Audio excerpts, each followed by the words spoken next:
If your food bill doubles next year, and it might, you will wish you had known this.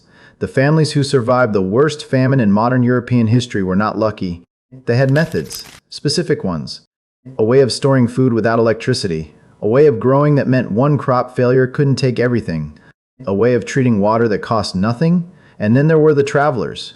The people Britain spent 2 centuries trying to erase, moving them on, banning their camps, taking their children. They survived anyway, because they never stopped carrying the knowledge. They could not afford to forget it. Every family had it. Every family passed it on. I'm going to walk you through every one of these methods today. The famine survivors. The travelers.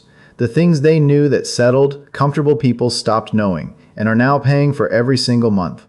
My name is Jacob. 30 years as a groundskeeper on old Anglo-Irish estates in County Clare. I know these methods because the people who raised me never stopped using them.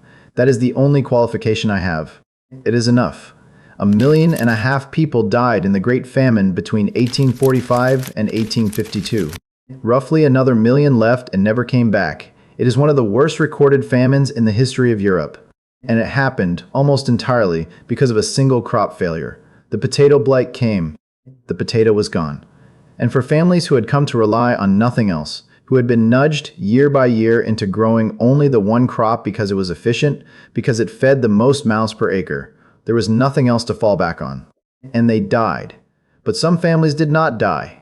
And when you look at what those families were doing differently, it is not some great mystery. It is not hidden. Nobody talks about it the way it deserves, because the lesson is not really about the famine. The lesson is about what it means to know more than one way to feed yourself. That is what today is about. I want to show you what those families ate, how they stored it, how they made sure they had something to fall back on when the one thing everyone else depended on disappeared. Most of what they did, you can do. Not because I think a famine is coming, but because the knowledge itself is worth having. It changes the way you think about a garden, about a pantry, about a meal. So, let us start with what they actually ate. The families who survived, and I am talking about the really desperate years, 1846, 1847, the years they called Black 47 because it was the worst. Those families ate things that the potato-dependent households either did not know how to use or had forgotten about entirely. Seaweed was one of them. Now, I know how that sounds, but this is not a story about desperation eating. This is a story about people who had always eaten seaweed, who had kept that knowledge alive alongside the potato, and who had, therefore, something to fall back on. The coastal families of County Clare, County Kerry, parts of Connaught, they had been harvesting dulse and carrageen moss for generations. Not as a last resort, as a food. Carrageen was used to set puddings, to thicken soups, to add body to dishes that would otherwise be thin. Dulce was dried, kept, eaten like dried fruit, chewed directly, crumbled into broths.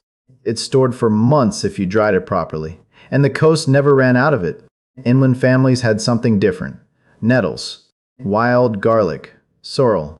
The hedgerows and ditches of rural Ireland were full of edible plants that most people alive today could walk past without recognizing. These families knew them the way you might know the layout of your own kitchen. Not because they had studied them, because their grandmothers had shown them, and their grandmothers before that. It was just knowledge that lived in the family. There was also blood. I know that one stops people. But cattle and pigs, even in the worst years, were not always slaughtered outright. That would have been wasteful, and these were not wasteful people. A small amount of blood taken periodically from a living animal, mixed with oatmeal or boiled with salt, was a protein source that required almost nothing to produce. It sounds stark. It kept people alive. The thing to take from this, the thing that matters, is not that you should go out and harvest seaweed. The point is that these families had more than one answer to the question of how to eat. They had variety in their knowledge, not just in their food. And when one answer disappeared, they still had others. Now, how did they keep food through the winter and through the bad months? This is where my grandmother's notebook comes in. Not for the famine specifically, she was born long after, but she grew up in a family that had held on to these methods, and she wrote them down the way she wrote everything down. Quietly, without drama, because they worked. Salting was the foundation. Salt was one of the few things most households could get hold of, because the coast was never far away, and salt production was a cottage industry along the western seaboard. Meat was salted heavily, packed into crocks, and could last through a winter without difficulty. Fish the same. A family with a crock of salted fish in November was not in immediate danger of starving, even if the harvest had failed. The same households that salted their meat also treated their water. Vinegar. Charcoal passed through a cloth. Simple habits that cost nothing and kept disease out when everything else was already failing. Typhus and dysentery killed as many people in those years as the hunger did, and the families who had clean water and knew how to keep it clean had an advantage that had nothing to do with luck. But the method that interests me most is lacto fermentation. And before you think this is complicated, it is not. You submerge vegetables in a brine solution, roughly a tablespoon of salt to a liter of water. Then you leave them. That is the whole method. The bacteria already on the surface of the vegetable do the rest. They produce lactic acid. The acid preserves the food. It can sit for months. Cabbage this way becomes what the Germans call sauerkraut, though the Irish had their own versions long before that name meant anything to them. Turnips, carrots, onions. All of them could be put up in a crock in the autumn and brought out through the winter. And unlike cooking or drying, this method did not destroy the nutritional value. In some ways, it increased it. There is a page in my grandmother's notebook where she wrote this down. 3 lines. Salt, water, vessel, time. That is how simple it is. The other preservation approach was the root pit, not a cellar. Most Irish cottages had no cellar. A pit in the ground, a few feet deep, lined with straw, covered with a board, and then with earth. Root vegetables stored in those pits could last from October through to March without rotting because the ground at that depth maintains a steady temperature. The vegetable survives in it rather than decomposes in it. No electricity, no refrigeration, just the physics of the earth.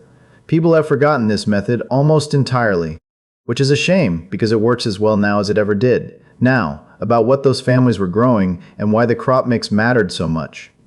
In the years before the famine, a process had been happening across rural Ireland, a gradual narrowing. The potato was extraordinarily efficient. On a small plot, it fed more people than anything else. Landlords knew this. Farm laborers knew this. And over the course of a few generations, the growing mix had simplified. Less oats, less barley, less of the older crops that had sustained people before the potato arrived. And then, for the very poorest, only potato. The families who survived were not, in most cases, the ones with the most land. They were the ones who had kept the older crops alongside the potato. Who still grew oats because their grandparents had grown oats? Who kept a kitchen garden with turnips and cabbage and leeks? Who had not yet fully surrendered to the efficiency of the single crop? The lazy bed system, raised ridge cultivation that the Irish had used for centuries before the potato, was well suited to the wet, boggy ground of the West. The ridges allowed drainage. They could be built on land that would otherwise be waterlogged and unusable. And they worked for multiple crops, not just the potato. Families who used those ridges for oats and turnips and cabbage alongside the potato had options when the blight came. The families I see struggling most with food costs today have made the same trade the Irish made. Everything to one supply. When it breaks, there is no fallback. Now, the accusation. The methods I have described today, the lacto fermentation, the root pit, the multi-crop garden, the vinegar and charcoal for water, none of them require a product. Not one. A jar, some salt, some soil, some vinegar. The whole toolkit, assembled for almost nothing. The food industry does not benefit from you knowing how to ferment your own cabbage. It benefits from you buying it in a jar at 4 times the cost of making it yourself. It does not benefit from you using a root pit. It benefits from you running a refrigerator 12 months a year, paying the energy bills, paying the repair bills. It does not benefit from you keeping a mixed kitchen garden. It benefits from you buying everything at a price it sets. I am not saying there is a conspiracy. I am saying there is an incentive. And that incentive has meant that the knowledge those families used to survive the worst famine in modern European history has been quietly and thoroughly buried. Not through malice, through commerce. You know it now. Here is what I want you to do this weekend. First, if you have any vegetables in your kitchen, start a lacto ferment today. A head of cabbage, shredded finely. 2 teaspoons of non-iodized salt per pound of cabbage. Iodized salt can interfere with the fermentation. Check the label.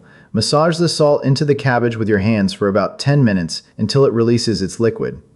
Pack it tightly into a clean jar. The cabbage should be submerged in its own liquid. If it is not, add a small amount of brine, 1 tablespoon of salt per liter of water. Weigh the cabbage down below the liquid. Use a smaller jar on top, or a folded cabbage leaf. Leave it at room temperature, out of direct sunlight, for 3 to 7 days. Taste it from day 3. When it is sour enough for you, move it to the refrigerator. It will keep for months. Second, if you have any outdoor space at all, designate one corner of it for a root vegetable next season. Turnips are the most forgiving. Poor soil, cold weather, easy to store. If you have no garden, a deep container will do. Not as well as the ground, but well enough. Third, wherever your water comes from, know what it is. If you have a well or a stored supply, get it tested if you have not done it recently. Keep a bottle of plain white vinegar in the kitchen. Not for cleaning, though it is useful for that too, but because you now know what it was used for and why. 3 things. Start with the cabbage today if you can. The salt is already in your kitchen.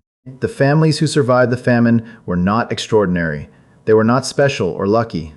They were the families who had held on to more than one way of doing things, who had a grandmother or a mother or an uncle who said, "This is how we do it, and you would do well to remember."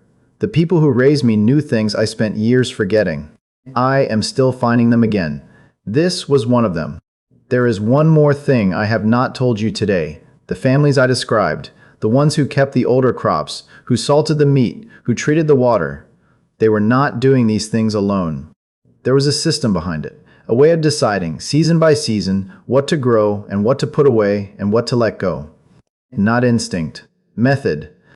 That is what the next video is about. The exact decisions those families made before the hunger came, and why the families who made them differently did not survive. If you found any of this useful, a like helps more people find it, and I would be glad to know. Leave a comment below. Just yes or no. Will you try the ferment this weekend? That is all I am asking. Thank you.